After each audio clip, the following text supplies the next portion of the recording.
SFI అఖిల భారత 17వ మహాసభలు Osmania university Tagore ఆడిటోరియంలో మూడో రోజు కొనసాగుతూ ఉన్నాయి. కార్యక్రమంలో జాతీయ స్థాయి నాయకులు, మేధావులు పాల్గొన్నారు. ఈ సందర్భంగా వారు మాట్లాడుతూ మొదటిసారి తెలంగాణలో ఆల్ ఇండియా కాన్ఫరెన్స్ జరగడం సంతోషకరమన్నారు. కాశ్మీర్లో ఆర్టికల్ 370 చట్టం రద్దు చేసినప్పటి నుండి విద్యార్థుల హక్కులను బీజేపీ ప్రభుత్వం కాలరాస్తుందని అన్నారు.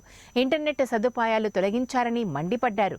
గుజరాత్లో బీజేపీ ప్రభుత్వం వచ్చినప్పటి నుండి లెఫ్ట్ సంఘాలు అణిచివేతకు గురవుతున్నాయని అన్నారు. ఎస్ఎఫ్ఐ జాతీయ విద్యా రంగంలో బీజేపీ ప్రభుత్వానికి వ్యతిరేకంగా పోరాడుతుందని హెచ్చరించారు. బీజేపీ ప్రభుత్వం ఉన్న రాష్ట్రంలో నాన్ వెజ్ తినకూడదు అంటూ విద్యార్థులకు గుడ్డు లాంటి పౌష్టికాహారం కట్ చేయడం జరిగిందని తెలిపారు. అటువంటివి పునరావృతం కాకుండా ఎస్ఎఫ్ఐ పోరాడుతుందని తెలిపారు. हम लोगों का सिलेबस कटौती चेंज हो रहा है, हम लोगों को स्कॉलरशिप नहीं मिल रहा है, हम लोगों का हॉस्टल का हालत ख़राब है, पानी का नल ख़राब है, हमारा हॉस्टल का कैंटीन ये बोलिए यूनिवर्सिटी का कैंटीन का हालत ख़राब है. हम लोग कुछ नहीं कह पाएंगे.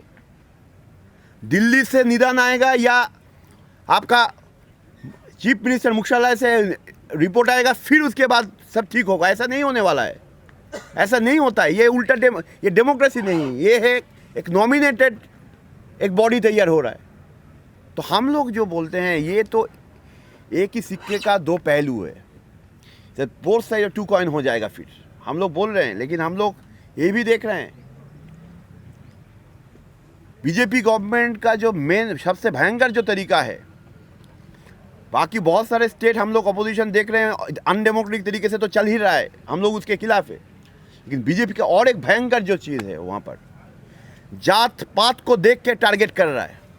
और आरएसएस का स्कूल में भी ये चल रहा है. ये देखिए आरएसएस का स्कूल में क्या हुआ था. ये राजस्थान में एक 9 साल का बच्चा इंद्र मेघवाल गर्मी में, राजस्थान का गर्मी में उसको प्यास लगा था, तो उसका जो टीचर था सो कॉल्ड अपर कास्ट थे, उसका मटकी से पानी पी लिया वो बच्चा, और उसको उस टीचर इतना मारा बच्चा वहाँ पर ही मर गया. ये कहाँ चल रहा है हमारा देश. हम लोग यहाँ पर आज बाबा साहेब आम्बेडकर को स्मरण करते हैं, लेकिन बाबा साहेब आम्बेडकर का कॉन्स्टिट्यूशन, उनका सोच कुचल दिया जा रहा है. और यही है अभी के जो प्राइम मिनिस्टर है नरेंद्र मोदी, उन्होंने 2014 का जो लोकसभा इलेक्शन जीता था वो गुजरात मॉडल के नाम पे जीता था. गुजरात मॉडल वो उन लोगों ने ये बताया, बीजेपी ने ये बताया कि ये विकास मॉडल है, पर देखने जाए तो वो विकास मॉडल नहीं है, वो मोदानी मॉडल है जो खाली अंबानी और अदानी के लिए काम करता है. गुजरात में अगर देखने जाए तो वहाँ का एजुकेशन का जो हालत है कि लगातार स्टूडेंट ड्रॉप आउट मार रहे हैं, क्योंकि वहाँ का जो सरकार है उन्होंने 6000 सरकारी स्कूल को बंद कर दिया है. वो लोग प्राइवेटाइजेशन को बढ़ावा दे रहे हैं. और प्राइवेट जो स्कूल है वो माइनॉरिटी कम्युनिटी से जो लोग बच्चे आते हैं, स्टूडेंट्स आते हैं, उनका एडमिशन भी नहीं करते हैं. तो ये है गुजरात का परिस्थिति. ना प्रॉपर हॉस्टल है, ना स्कूल में टीचर्स है, ना प्रोफेसर है. तो ये जो असुविधा है उसकी वजह से. और रूरल एरिया में अगर हम देखने जाए तो वहाँ पे बहुत हालत ख़राब है. कोविड में जब ऑनलाइन एजुकेशन चल रहा था तो गुजरात में 6 लाख ऐसे स्टूडेंट हैं जिनके पास खुद का स्मार्टफोन नहीं है. तो हम वहाँ से सोच सकते हैं कि उन्होंने कैसे वहाँ पे एजुकेशन प्राप्त किया होगा. मेरा ही बात करूँ तो जब मैं गांव में गई थी और वहाँ पे ऑनलाइन एजुकेशन चालू था मेरी कॉलेज से, तो वहाँ पे नेटवर्क ही नहीं था. अगर फ़ोन है तो भी नेटवर्क नहीं आ रहा है, और नेटवर्क आ रहा है तो हर महीने हम कैसे रिचार्ज कराएं, क्योंकि तब सब काम बंद था. तो वो भी एक बहुत बड़ा इशू था. तो गुजरात में और पेपर लीक सबसे बड़ा इश्यू है कि बच्चे स्टूडेंट जो है दिन रात मेहनत करते हैं गवर्नमेंट एग्ज़ाम के लिए, जीपीएससी के लिए. लेकिन ये जो पेपर लीक का इश्यू है बहुत बड़ा इश्यू है. 4 साल में लगातार 13 paper GPSC public services exam के 13 पेपर लीक हुए हैं. उसकी वजह से गुजरात में जो युवा है वो आत्महत्या कर रहे हैं, और महिलाओं का परिस्थिति बहुत ख़राब है.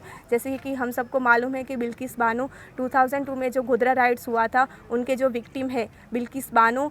ధన్యవాదాలు. ఎందుకంటే ఎస్ఎఫ్ఐ 17వ రాష్ట్ర అఖిల భారత మహాసభలు ఇక్కడ జరుగుతున్న ప్రతిదాన్ని మీరు ప్రజలకు చేరవేస్తున్నందుకు ఆల్ ఇండియా కమిటీ నుంచి మీ అందరికీ ప్రత్యేకంగా ధన్యవాదాలు తెలియజేస్తున్నాము.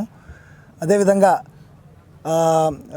ఇంతకుముందు హైదరాబాద్లో ఆల్ ఇండియా కాన్ఫరెన్స్ జరిగినప్పుడు అది యునైటెడ్ ఆంధ్రప్రదేశ్ లాగా జరిగింది. ఇది for the first time Telangana రాష్ట్రం ఏర్పడిన తర్వాత తెలంగాణలో జరుగుతున్న ఆల్ ఇండియా కాన్ఫరెన్స్. కాబట్టి చాలా ఉత్సాహంగా ఇక్కడ ఆల్ ఇండియా కాన్ఫరెన్స్ అనేది జరుగుతుంది. ఇక్కడ చూస్తే ఈ ప్రెస్ మీట్లో కూర్చున్న వాళ్ళని చూస్తే అటు పక్క కాశ్మీర్ నుంచి కామ్రేడ్ వచ్చున్నారు, అదేవిధంగా ఇక్కడ గుజరాత్ నుంచి కూడా కామ్రేడ్ వచ్చి ఉన్నారు. కాశ్మీర్లో ఏం జరుగుతుందో మనందరికీ తెలుసు. ఆర్టికల్ 370 తీసేసిన తర్వాత కాశ్మీర్లో ఒక డిక్టేటర్షిప్ అనేది నడుస్తూ ఉన్నది. ఎందుకంటే వాళ్ళకి హక్కులు కనీసం మినిమం హ్యూమన్ రైట్స్ కూడా లేకుండా చేయడానికి అక్కడ సెంట్రల్ గవర్నమెంట్ అని ట్రై చేస్తూ ఉంది. అదేవిధంగా ఇంటర్నెట్ రిస్టోరేషన్ లేదు, ఇంటర్నెట్ కంప్లీట్గా కట్ డౌన్ చేశారు. రీసెంట్లీ ఇప్పుడిప్పుడే కొంచెం ఇంటర్నెట్ అని ఓపెన్ చేయడం జరిగింది. అదేవిధంగా మీ అందరికీ తెలుసు గుజరాత్లో ఏమవుతున్నది. గుజరాత్లో నరేంద్ర మోడీ చాలా సంవత్సరాలు ముఖ్యమంత్రి చేసిన తర్వాత, అదేవిధంగా గుజరాత్లో కంటిన్యూస్గా బీజేపీ ప్రభుత్వం ఉన్న తర్వాత గుజరాత్లో రైట్ నౌ ఇక ప్రోగ్రెసివ్ సెక్షన్స్ కానీ లెఫ్ట్ సెక్షన్స్ కానీ ఎట్లా ఏ విధంగా హెరాస్మెంట్కి గురవుతున్నారు గుజరాత్లో. గుజరాత్ కామ్రేడ్ కూడా ఇక్కడ ఉన్నారు కాబట్టి మీరు గుజరాత్ కామ్రేడ్ని కూడా క్వశ్చన్స్ అడిగి అక్కడ ఆ ప్రజెంట్ సిచ్యువేషన్ ఏంటో, విద్యార్థుల మూవ్మెంట్ ఎలా ఉంది అనేది మీరు వాళ్ళని క్వశ్చన్స్ ద్వారా కనుక్కోవచ్చు. అదేవిధంగా ఇక్కడ ఈరోజు అఖిల భారత మహాసభలు 3వ రోజుకి చేరుకున్నాము.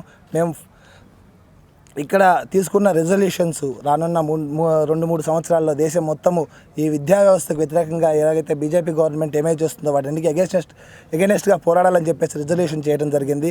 వాటిలో ముఖ్యంగా మిడ్ డే మీల్స్ని రిస్టోర్ చేయాలనే రెజల్యూషన్ కూడా చేయడం జరిగింది. ఎందుకంటే